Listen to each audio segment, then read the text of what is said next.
If you were ever asked who holds the crown for being the most obnoxious drivers on the road, who would the answer be? A lot of times people would say, easy, that's BMW. BMWs, they don't even use blinkers. I don't even know if they know how to use blinkers. Beyond that, they were very cocky on the road. They would always rush to get in front of you. They wouldn't yield for pedestrians. Of course, we mentioned the blinkers, and overall, they were just kind of, I hate saying this, but douches of the road. Years passed, and they've actually done studies, and UC Berkeley has actually said for decades BMW has been those worst people. They rarely yield for pedestrians. They would cut people off all the time, and yes, BMW were those people. Now let's fast forward to now 2020, and we now have a new car company called Tesla. Now Tesla, they're doing better. They're good for the economy. They're not doing anything to pretty much harm the environment like all these other gasoline-powered vehicles. But is that true?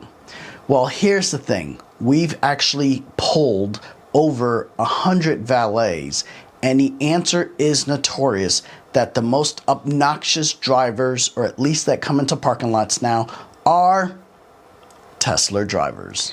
As we mentioned before, the study that UC Berkeley did in the 80s showed that nothing showed wealth like a BMW. So when you got to that status, you got that BMW with that grille, and nothing said, I've arrived more than a BMW.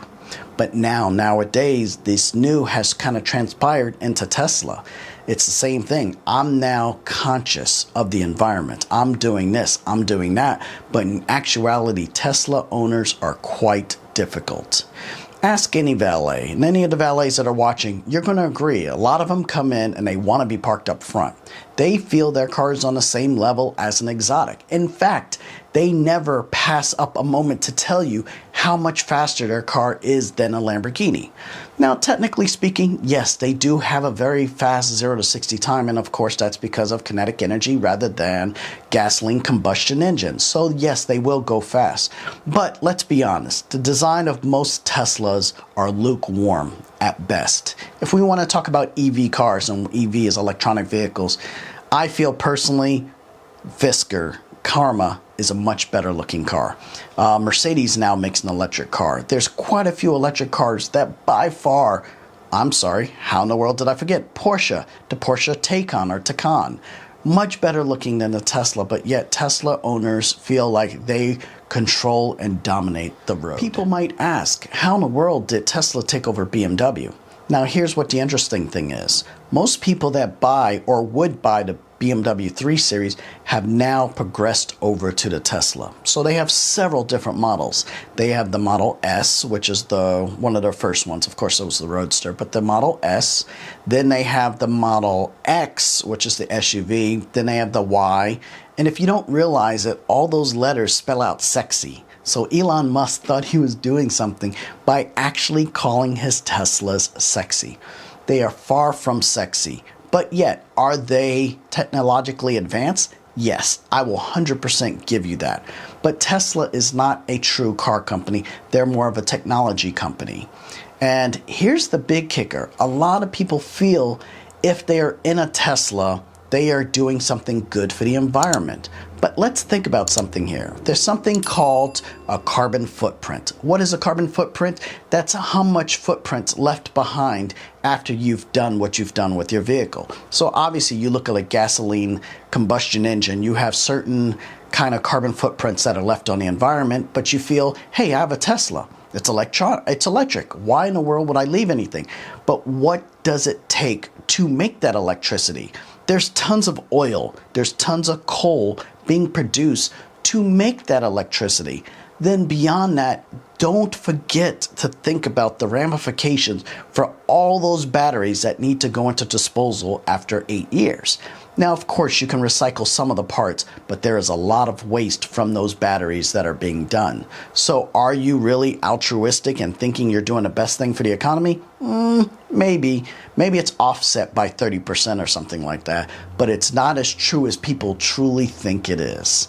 So now, Tesla owners are the new king douche of the road and probably the most obnoxious.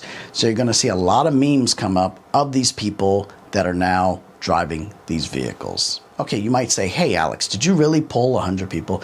Actually, I did. I asked as many valets as possible with our company and other companies in the Atlanta area. We actually went to Florida and polled some of the people there. We were in Las Vegas, even polled over there. And we asked the valets who they thought were the worst manufacturers of car owners that come into the lots. And hands down, I would say honestly, 8 out of 10 people would say there was a Tesla one capacity of another. Why, you ask?